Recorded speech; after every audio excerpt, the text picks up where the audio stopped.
welcome to our channel. Today, we're diving into something super important, the misinformation and fake news. In a world where we scroll nonstop, it's easy to believe everything we see online, but not everything is true, and that can be dangerous. So let's break it down, spot the lies, and learn how to protect ourselves from digital deception. Let's get started.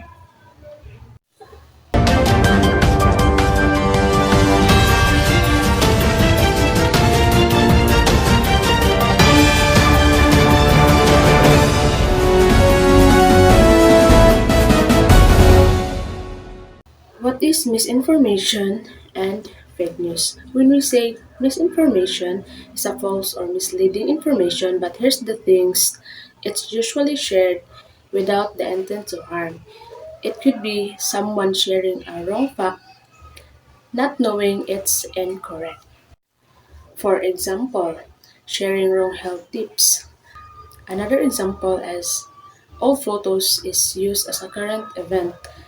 Now, fake news. Fake news is a little different.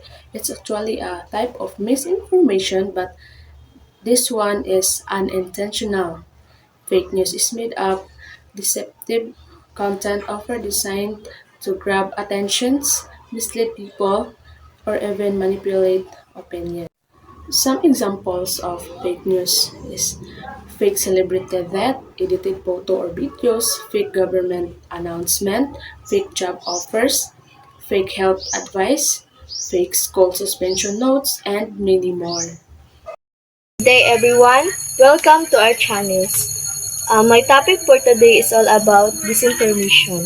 Disinformation, on the other hand, is intentionally false information created to deceive or mislead people.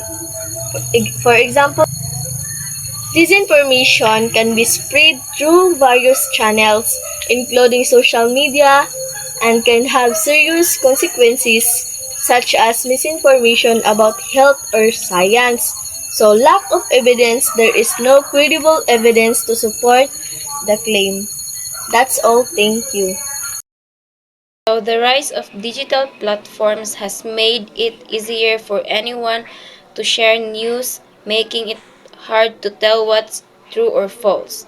And misinformation and false fake news and affect public health, politics, security, and personal regulations. More example of misinformation and fake news.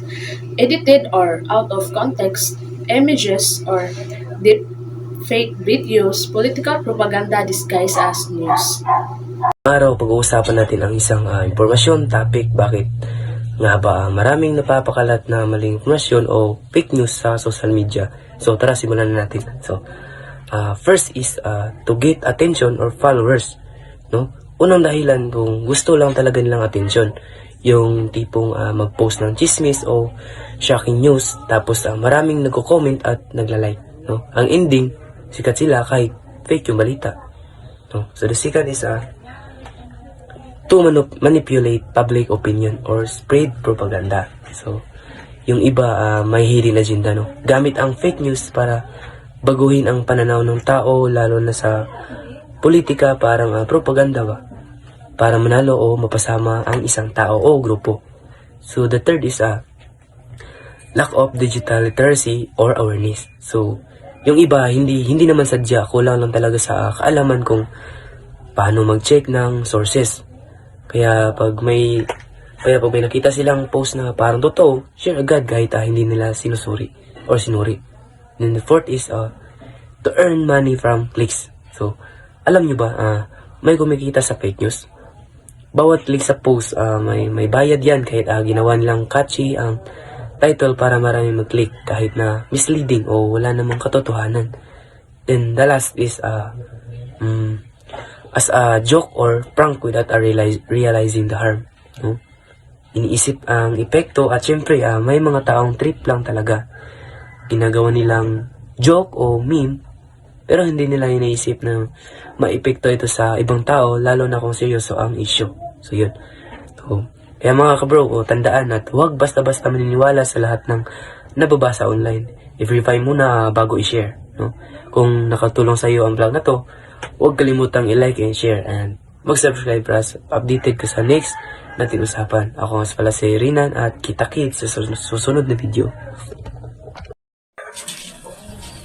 Good day everyone, I'm Jobert Revilla and this is my topic, how to spot fake news. First is, check the source. It is a trusted news outlet. Second is, look at the URL. Some fake sites copy URL once. Third is, read beyond the headline. It is exaggerated or emotional. Fourth is, verify the date. It is outdated or taken out of context. 5 is, cross. Check the story with multiple credible sites. Lastly is, use fact checking tools. Good day everyone, I will be discussing the effect of misinformation and fake news. So number 1 is causes panic and fear. So example, if someone read a fake story about an incoming typhoon, they might panic and do things they don't really need to do. So number 2 is damage reputation. So example, if a false post says someone stole money, people might believe it and stop trusting that person. So number 3 is mislead public decision. If someone might believe a fake health tip and stop taking real medicine. So number 4 is divides community and spread hate. So example, a fake post might blame one group for a problem, making other angry at them. So the last one is undermines trust in real news and media. So example, even if a news report is true, people might think it's fake because they seen too many lies online. So that's it and thank you.